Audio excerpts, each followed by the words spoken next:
Grace is confounded child. Shall Abhachan in the Bhaktivedanta Swami Papa Maharaj ki jai. Ananta Koti Vaishnavini ki jai. Namacharya Sri Haridas Thakur ki jai. Prem Si Kahau Si Krishna Chaitanya Prabhu Nityananda Si Advaita Gadadhar Si Vasadi Si Gaura Bhaktivinoda ki jai. Si Radha Krishna Gopal Gopinath Syama Kunda Radha Kunda Giri Govardhan ki jai. Si Vrindavan Dham ki jai. Si Mayapur Navadvip Dham ki jai. Si Jagannathpuri Dham ki jai. Ganga Maya Yamuna Maya ki jai. Srimati Tulsi Devi Bhakti Devi ki jai. Samaveda Bhaktivinoda ki jai. Nitai Gaur Premanande. All glories to the Sama devotees. All glories to the Sama devotees. All glories to the Sama devotees. All glories to Sisi Gaura and Gauranga.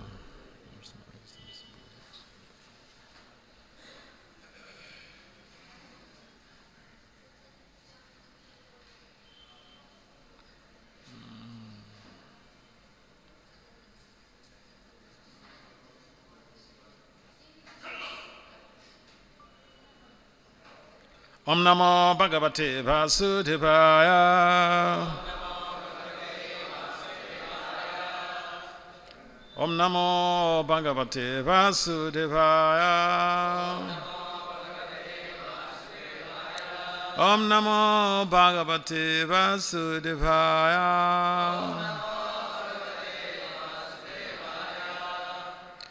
Narayanam namaskritya naram cheva narottamam devim saraswati vyaccha tato jaya mudhirayet nastapaye svabhadresu nityam bhagavata sevaya bhagavati uttamasloke bhakti bhavaiti naistiki. So Shrimad Bhagavatam, Canto 9, Chapter 10. Title of this chapter is The Pastimes of Lord Ramachandra. Text 16.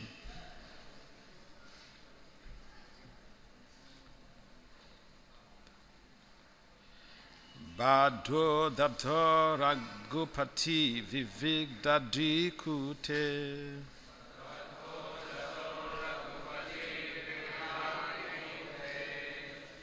Setum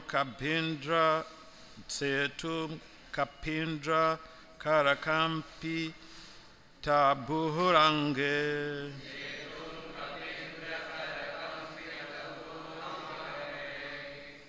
Sugriva nila hanumat pramukhe anike.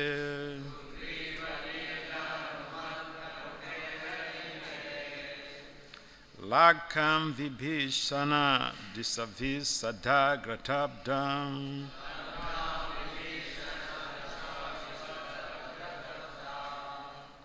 Can someone try?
Ladies, Matajis, anyone to try?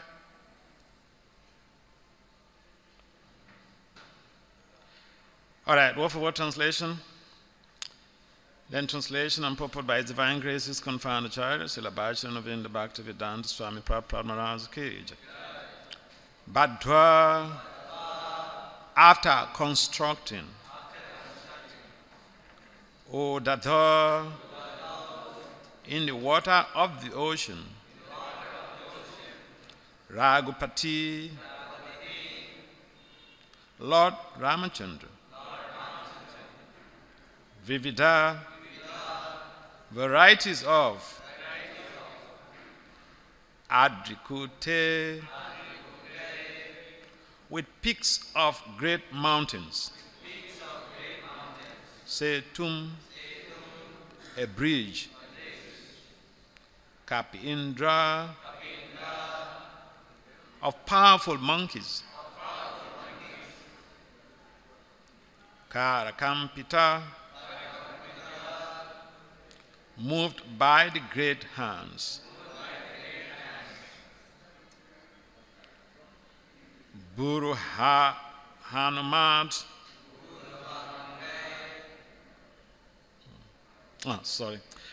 Buruhange, with the trees and plants. Sugriva, Nila, Hanumat, Hanuman, Pramukhe, led by, Anike, with such soldiers. Lanka, the kingdom of Ravana. Vibhishana Drisha, by the direction of Vibhishana, the brother of Ravana. Avisat, entered. Agradabdam, which was previously burnt by the monkey soldier Hanuman.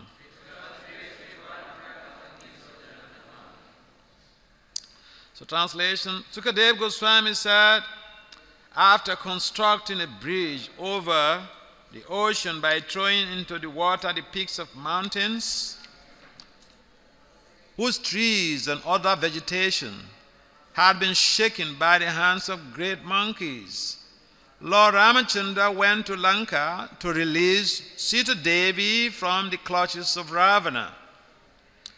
With the direction and help of Vibhishana, Ravana's brother, the Lord, along with the monkey soldiers, headed by Sugriva, Nila, and Hanuman, entered Ravana's kingdom, Lanka, which had previously been burnt by Hanuman. Please kindly responsibly repeat. Sukadeva Goswami said,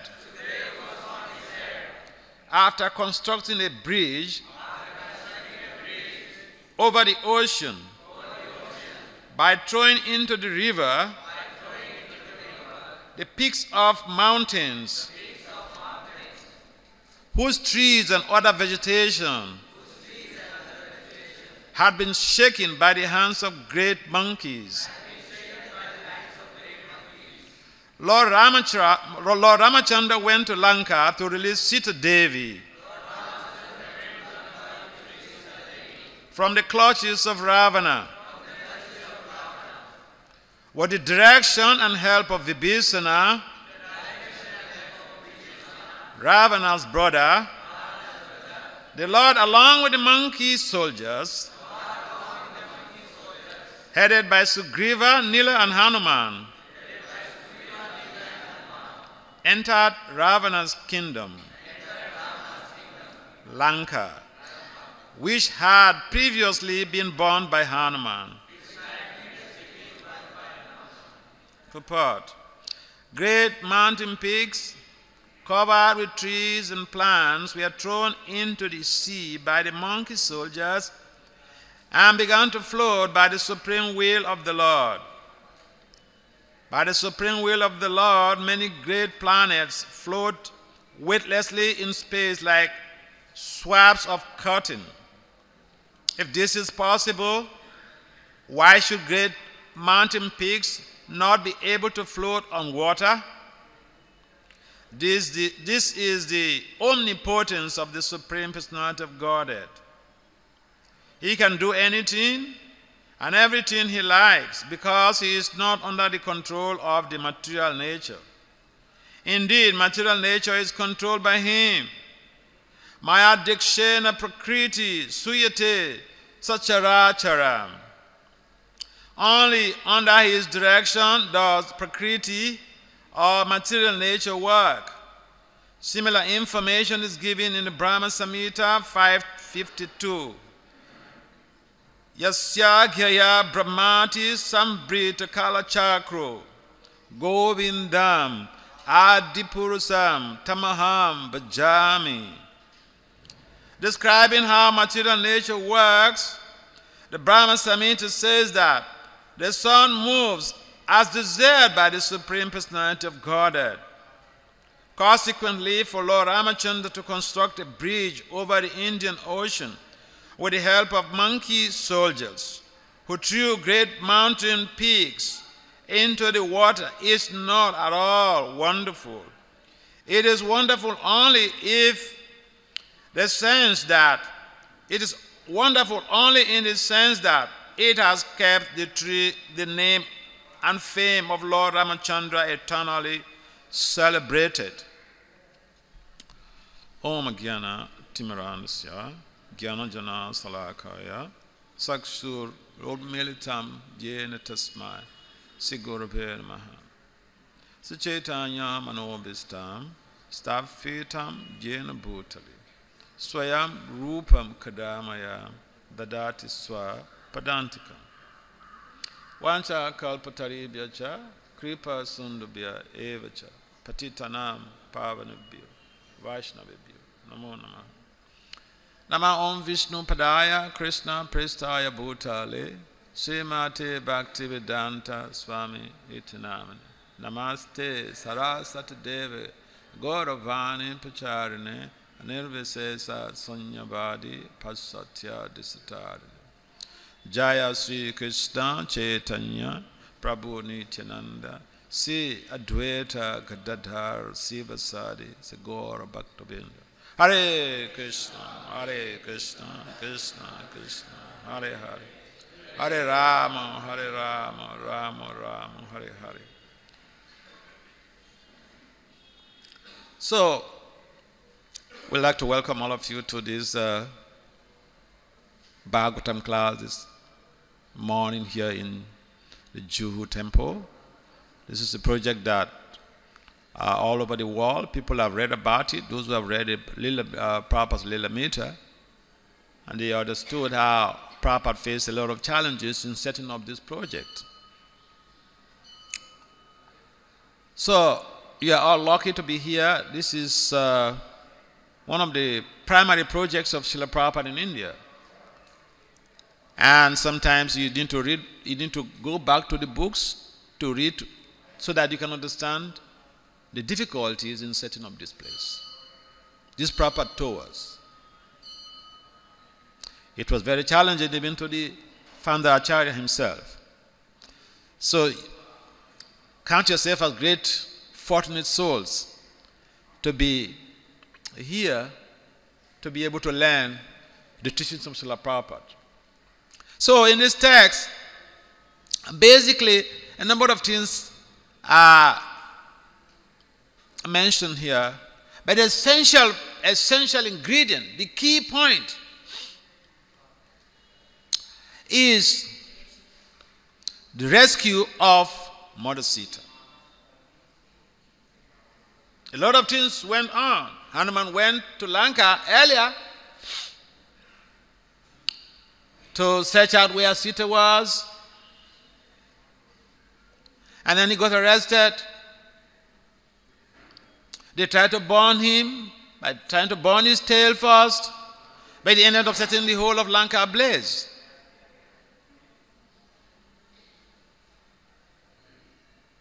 And then Lord Ramachandra himself has to come. So in this text we're hearing how a bridge was built on water with mountains. In other words, with heavy stones. So normally we understand that there is the force of gravity. If you put something in water, it will sink. That's due to the force of gravity. But who is the source of the force of gravity?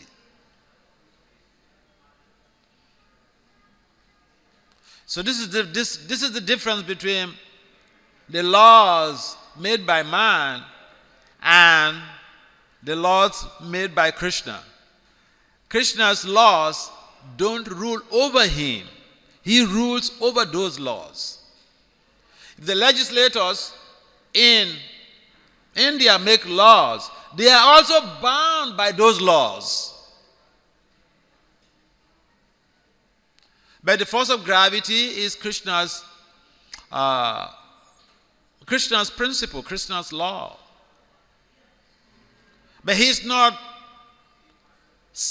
does not succumb to those laws. And so, Ramachandra has to build a bridge across the Indian Ocean with stones, mountains. So Prabhupada mentions in the purport that this is not amazing. The only amazing thing is the celebration, the remembrance of this very event that accounts of Lord Ramachandra's pastimes. Otherwise, Prabhupada gives the example. He rationalized his statement by referring to the galaxies that are floating in space. Krishna made universes to float in space. We can correlate the weight of a universe to the weight of a mountain on the earth planet. So Krishna is able to put that floating. So what about mountain? What is it? And those galaxies are floating in space. There is some gross element even there. Water. Water is also a gross element. Keep in mind. Bhumi, Apa, Nala, Vayu. They are all gross elements. Vayu. So, if Krishna is able to float universes aerially in space, what's the difficulty in floating a mountain on the gross element? Floating one gross element, putting one gross element on another gross element. That is nothing. So, all of these activities, setting up of a bridge on water across the Indian Ocean, to be able to enable Lord Ramachandra and his retinue to cross over to Lanka, to execute his duty of rescuing Mother Sita.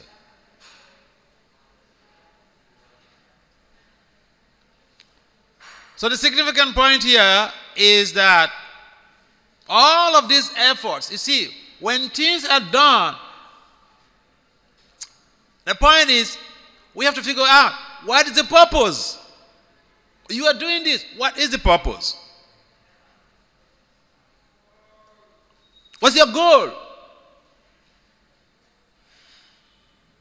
And basically, the goal here is very operational. It's an operational goal. It's something that is being done now to achieve an objective or to achieve an end. That is operational.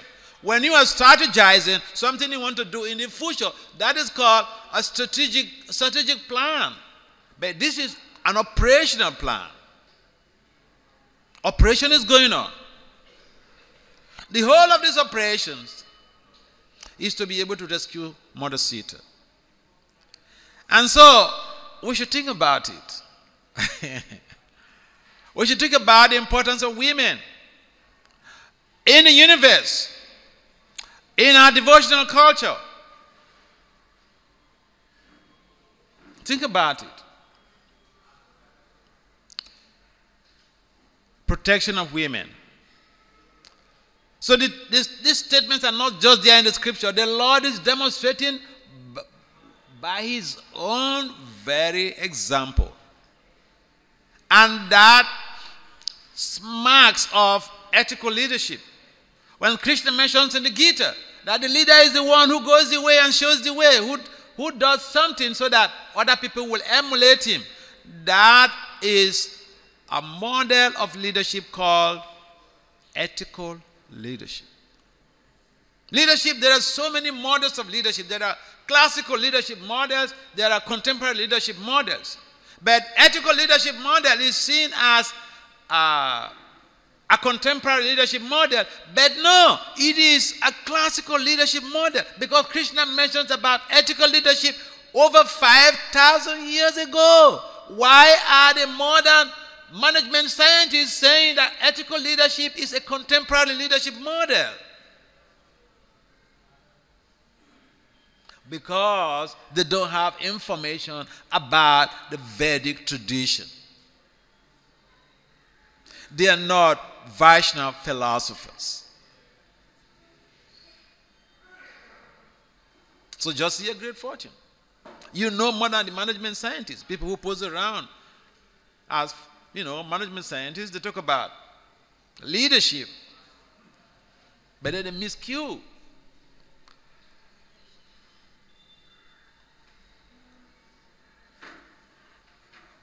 So Prabhupada also mentions in the purport that even the sun rises. And the Brahma Samhita has mentioned, the sun rises, does its work perfectly well, just to please Krishna. So if we are doing something again, we have to ask ourselves, to please who? The musicians, they sing songs to praise some conditioned souls, to please them. But we sing songs, we sing the bhajans to please Lord Ramachandra, to please Lord Krishna. So that's the difference between the devotee and the non-devotee. Everything that the devotee does is to please the Lord. We will try to please someone. Pleasing someone is a constant. The variable is the object of the recipient of that pleasing. You understand the point? We must work to please somebody. So the non-devotees, they are working so hard to please other mundane roamers who will soon meet up with Yamaraj. But then, the devotees of Lord Krishna, we also work so hard to please Lord Krishna. Like Hanuman, Nila, they headed the team of the monkeys. But they worked so hard to please Lord Ramachandra, to assist Lord Ramachandra in achieving his goal to rescue Sita. This brings to mind the case of Garuda. Garuda also wanted to rescue his mother from entanglement of his aunt. The mother of Garuda and her sister, they went into some type of some betting, and then his sister won, and so Garuda's mother became like a maid servant to the sister. And so when Garuda was born, and then he saw that his mother was a maid servant to his aunt, he worked so desperately to release his mother from that bondage. And he did. He risked his own life. So one may wonder, So what are all these devotees doing? Are they also working so hard to rescue their mothers? Yes, when once someone becomes a pure soul, not only does he release or she release the mother from bondage of material existence, but generations of generations in a family benefit from one single person's austerities in Krishna consciousness, one single person's service to Lord Krishna. Generations of generations, over 10 generations benefit in the family. So what type of job that you are going to do that would benefit even 2 generations in your family? Even just 1 generation in your family? No. Even your immediate parents, you can't please them. I remember in Michigan, in the US, I have a friend. So when I was traveling, I left the US, I was traveling, I was in Africa, and then I just called him back. He's a young boy, he just finished his master's and he was working. So I just called him, and I spoke to him. I said I wanted to find out how he was doing. So he was very surprised how someone could call him out of the US and in another continent, just calling him to find out how he was doing. So he said, even my parents never do this to me. They only call me, I need money.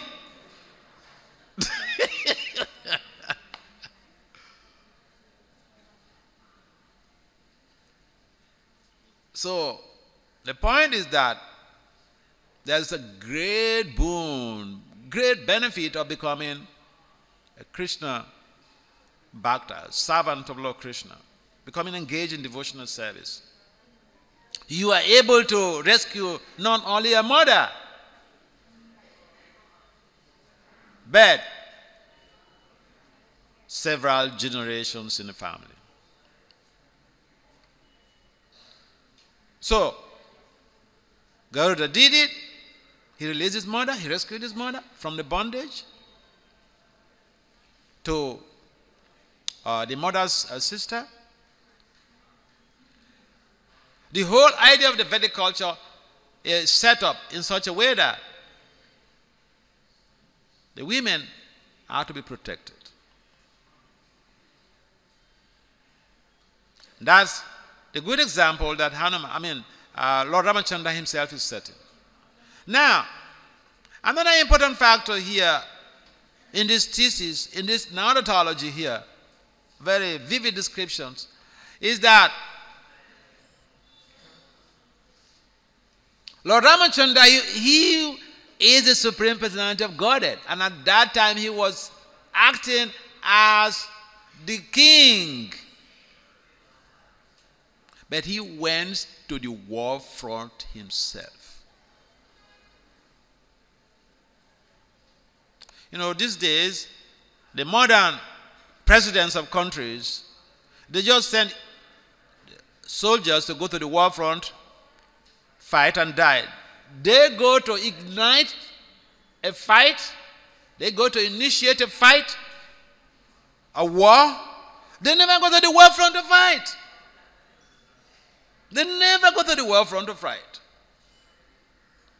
So, if you correlate that to the Vedic system, you see that the modern system of so-called Kshatriyas, they are not Kshatriyas because they are not really, they don't have that spirit of fighting.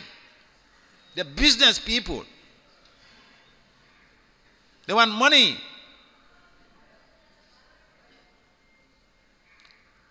So we see the case of Lord Ramachandra setting a very good standard for us.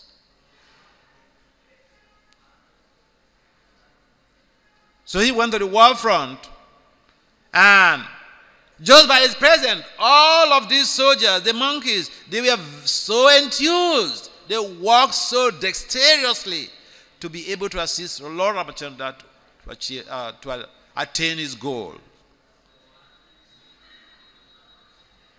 So it is important for us to understand that as servants of Srila Prabhupada or grand disciples of Srila Prabhupada or disciples of Prabhupada, we have to be able to be constantly aware that even Srila Prabhupada, he embarked on serving the devotees who came to him. Remember the case in New York? So when he came, he met all these potheads, hippies, bums. And they came around to listen to his lectures, Bhagavad Gita lectures at 26 2nd Avenue. Some of them were dead drunk. And after the class, he would cut some apples and, give to everybody there. So when people talk about service, look at how Lord Ramachandra is doing service to his own kingdom. He's directly involved in the service. Why couldn't he just ask soldiers to go, hey, go and rescue my Sita here? No, he went to the war himself, to the war front himself. And he was successful. How could he not be successful when he's the Supreme Personality of Godhead? So, material nature works in amazing ways. But that also implies that Krishna works in amazing ways. Because material nature, whose nature? Krishna's material nature. And so if we understand that, there's nothing that is really impossible. In fact, Prabhupada mentioned that the word impossibility is only found in the Fool's Dictionary.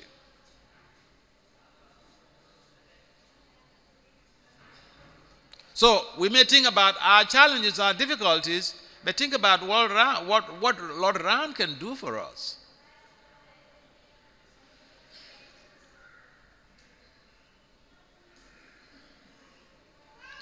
So he created a bridge. We have to create our own bridges. We have to create our own bridges to link up with the non-devotees to be able to rescue them, to help them. Everyone is in bondage. Everybody out there is in bondage.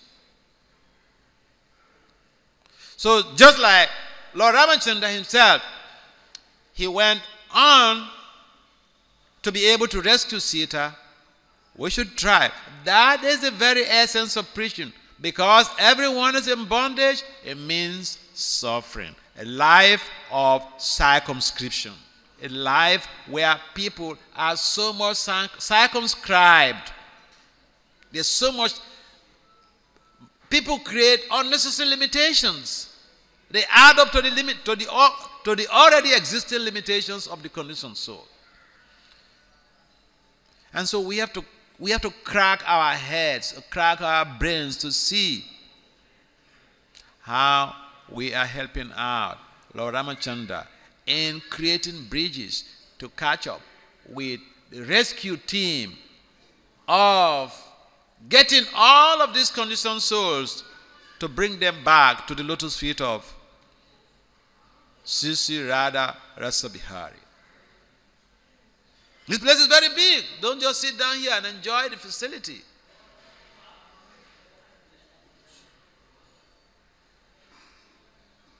A soldier, you have signed up to become a soldier of Lord Chaitanya Mahaprabhu.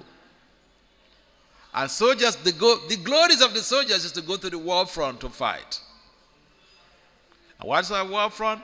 Preaching the message of Godhead. Creating bridges.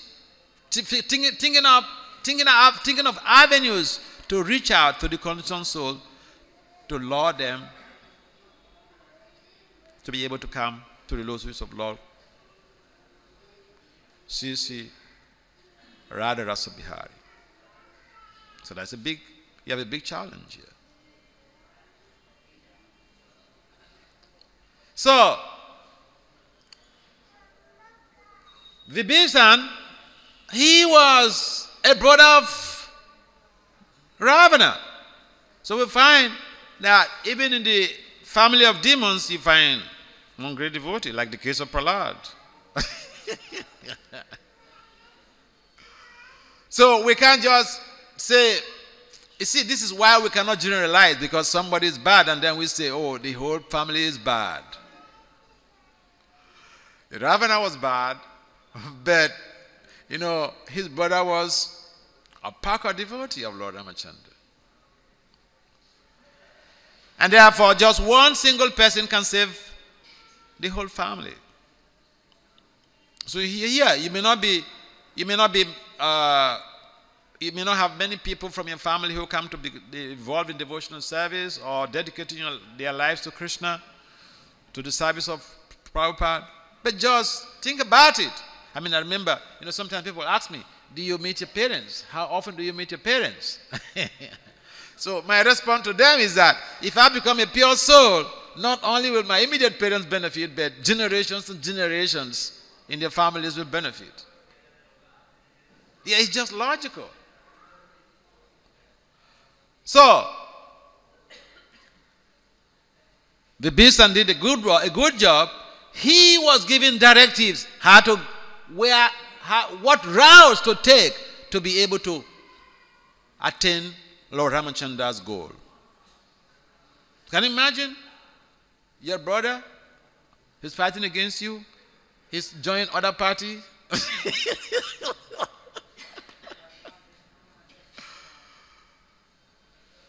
But this is the nature of the material world. The demons, they want everyone in the family to, be by them to fight the devotees. But then you find, like the case of Prahlad, he was fighting his own father. Oh yeah? So, let's not forget the point that the main goal of Lord Ramachandra's adventure here with all of his retinue is the rescue of Mother Sita.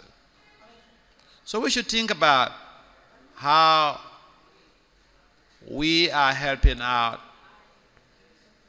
to rescue conditioned souls, especially giving protection to women and children. It's so tempting that one is putting on a saffron cloth and he just literally would be despicable towards women. I've seen this in our movement. I remember one time I was in Mayapur, and then there were all these young brahmacharis. They were serving charamita. The place for women is another place. But then these elderly, like their maybe they're like great grandmothers or great grandmothers. Yeah, not just grandmothers, the really elderly ladies. They came and then they were wandering charamita, and I saw this young brahmachari. He was harassing them. Go the other way, shouting.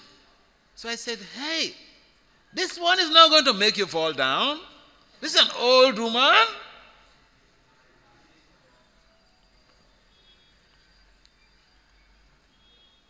So we should be compassionate and work towards helping Lord Ramachandra. Ramachandra was going for the rescue of a female. We should think, when we encounter anyone, what is our proactive step towards helping that person to become free from the clutches of material existence? Sita was under the clutches of Ravana, but everyone else is under the clutches of material existence, under the clutches of the modes of material nature, ignorance and passion. And therefore it is important for us to apply what we are hearing to our everyday reality. Otherwise it just becomes like repeating some stories. Is purifying, yes, but what is the application to our everyday reality?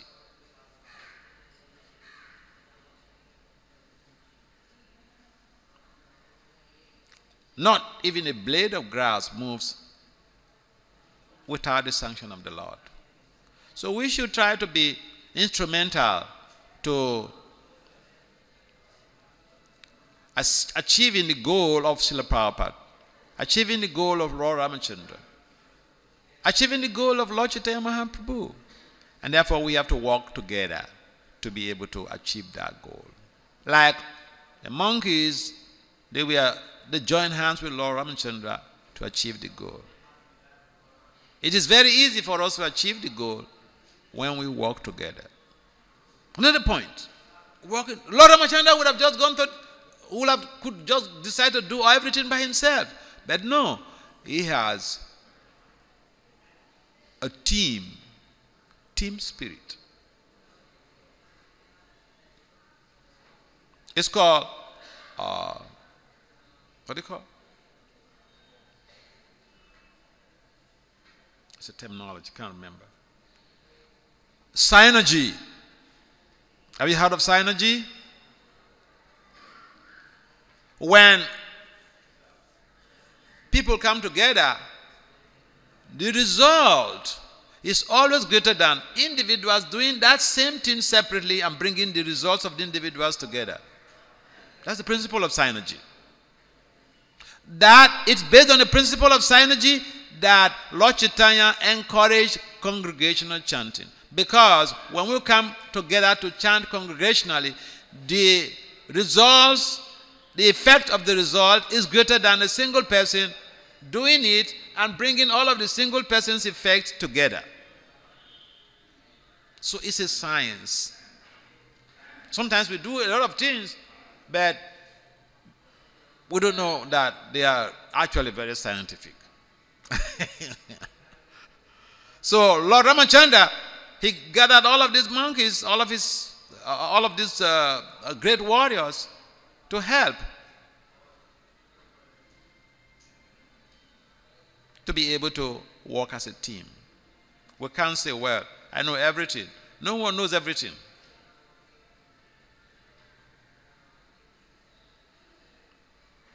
So yeah, let's be proper associates of Lord Ramachandra, work as a team to be able to help in protecting women and children, help in creating an avenue where people can participate in Krishna consciousness, and help in supporting each other. You're living in the ashram. You have to ask yourself, who is part of my team? Lord Ramachandra has his team. Who is your friend in the ashram?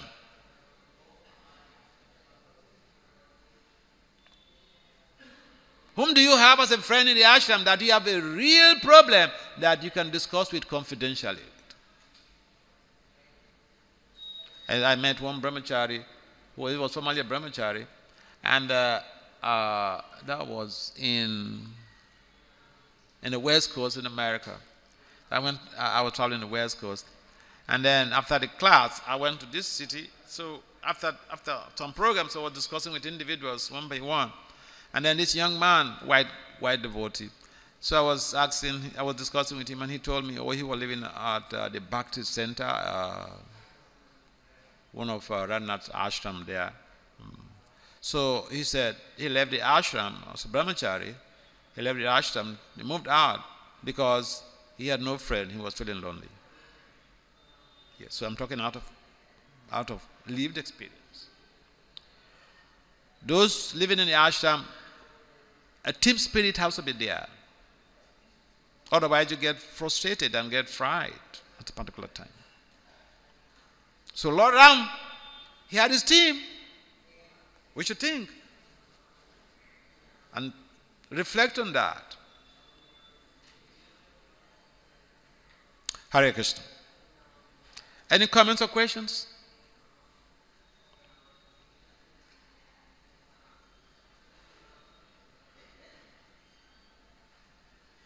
In the absence of any comments or questions, we'd like to adjourn this meeting.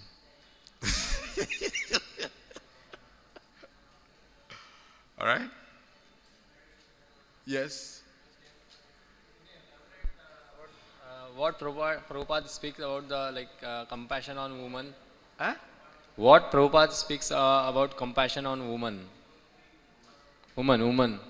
Compassion on women? Oh, basically, if you read the Bhagavatam purpose, he stressed on how we should care for women and children. Because, we were giving, women gave birth to us, isn't it? Is there anybody here who break out from the world like Lord Shinga did? We are all born by women.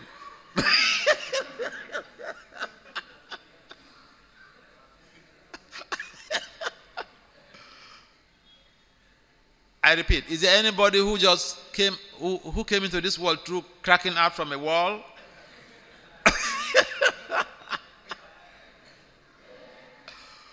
We were born by women, is it not? So, Prabhupada wanted that we should treat the women like we treat our mother. That's why we call them Mataji or Mother Days. What does that mean to us? Mother. Mother Jadurani. Mother Govinda Dasi. Mother now. How do you treat your mother? Oh, yeah? See, if we treat women nicely, we treat all women like we treat our mother, we care for them, love them like the way we will do for our mother, our society will blossom more than what we are experiencing. Yeah. You ask a nice question. You see, Prabhupada, he had a sister. Okay? And even when he had all of these disciples who came from America with him, he will allow the sister to come and do some service. He could say, well, look, I'm a Swami, I'm an international figure now. Hey. Compassion. The point is that it is difficult for us because we are seeing people based on the body. We are not seeing people based on the fact that Lord Krishna is in the heart of each and every one. Ishvara Sarva Bhutanam Redise Arjuna Tistati. Krishna also mentions in the Gita, Mama evam so jiva loke jiva bhuta sanatana. Aren't women part and parcel of Krishna? If you have a daughter, or if you have a daughter, will you throw that daughter away because it's a woman? Look, Radharani, is she a man? Radharani. Radharani. Srimati Radharani. It's a woman. She is the mother of devotion. You can't go to Krishna except you please her. So women have a very prominent position in our own devotional culture and even in the whole universe. Look, the minister, the universal minister for education is a woman. The person in charge of education in the whole universe is a woman. The president of this planet, not India, I mean the planet, the whole planet, America, Africa, Europe, Asia. The president is a woman. What's her name? What? No. Mother Bhumi.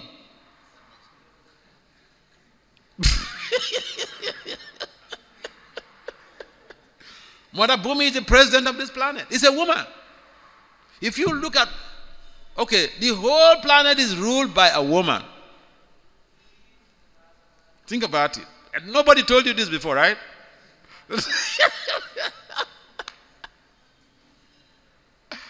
Yeah, so Papa wanted us to treat women with care and concern because they are a weaker sex. And the women, if they want to do something, they can do it so dedicatedly. Oh yeah, they're very tolerant, but don't abuse them because they are tolerant. Look at what Ram is passing through. He has to get himself to go to the war front to fight for the sake of protecting the women folk. So, we should be kind. The bottom line is that we should treat women. Prabhupada wanted us to treat women the way we would treat our mothers. That is why he initiated this idea of calling the women mother this, mother that. Simple and short. Look at women as part and parcel of Krishna. Don't look at the body. If you look at the body, you're in trouble.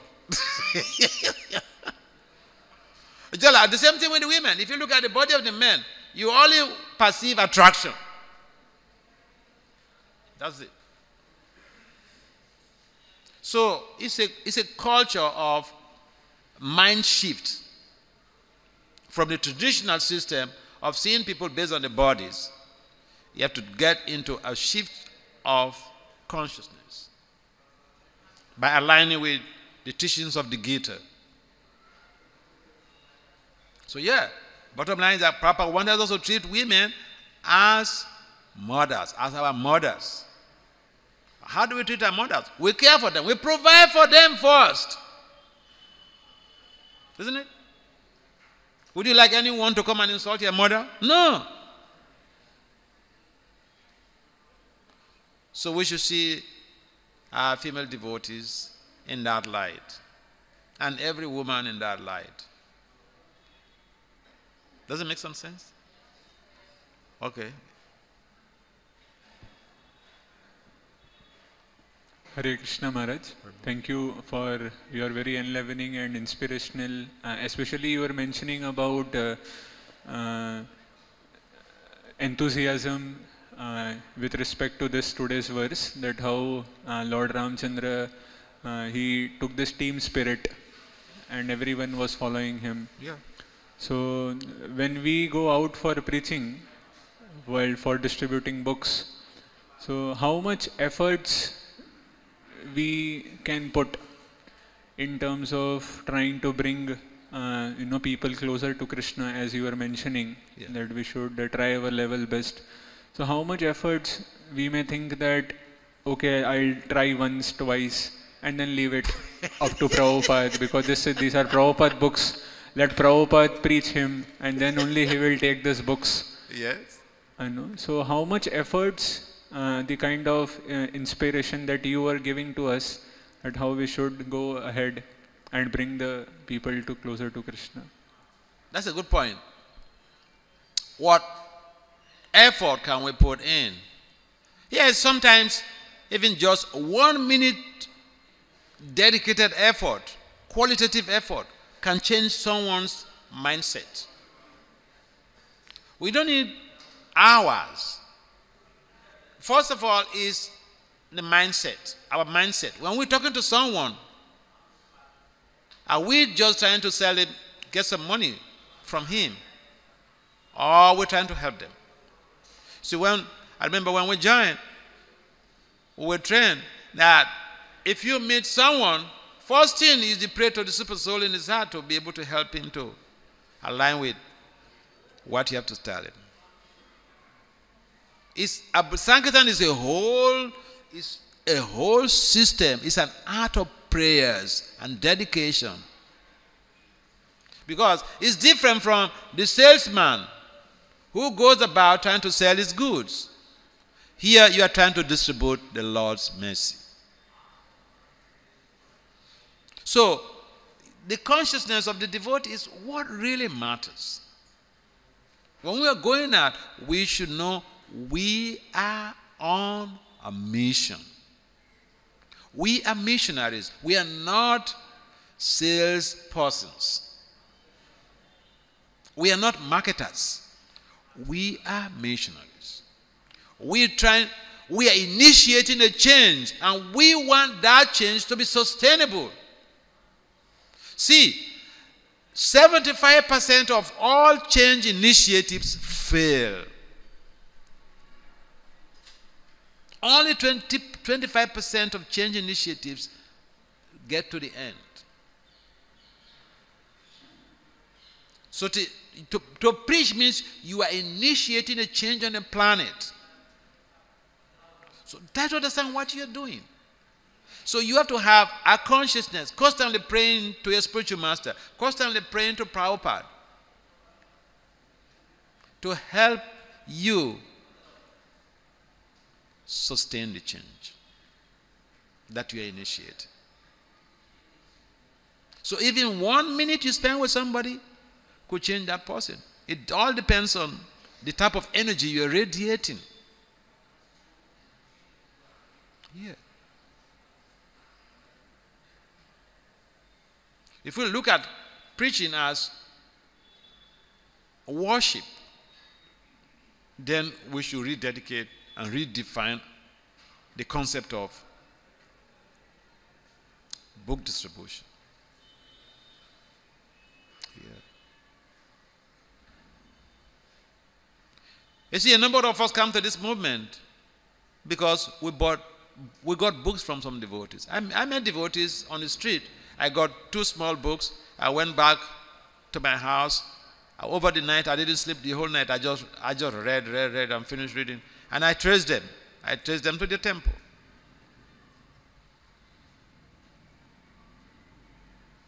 So you think someone sells some mystical books on the road?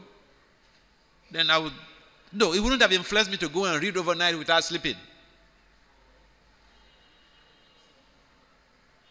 If even you want to get the highest grade in college, you don't go and read the books overnight without sleeping. Do you do that? No. So something, the consciousness of the person who distributed those books had an effect on me. Then it creates an enthusiasm to be able to scoop out everything that was there on the spot. So we should have a positive mindset of proper consciousness, because we are carrying his energy out there. We are distributing his books means we are helping him. Like the monkeys, we are helping Ramachandra. So they were conscious of Ramachandra. So we should be conscious of Prabhupada. We should be conscious of our spiritual master when we are going out for book distribution. It is not a business of selling books.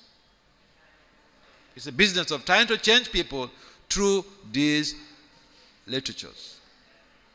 Changing people, not just changing people, positive spiritual change. It makes some sense? All right. So we'll stop there. Srila Prabhupada ki.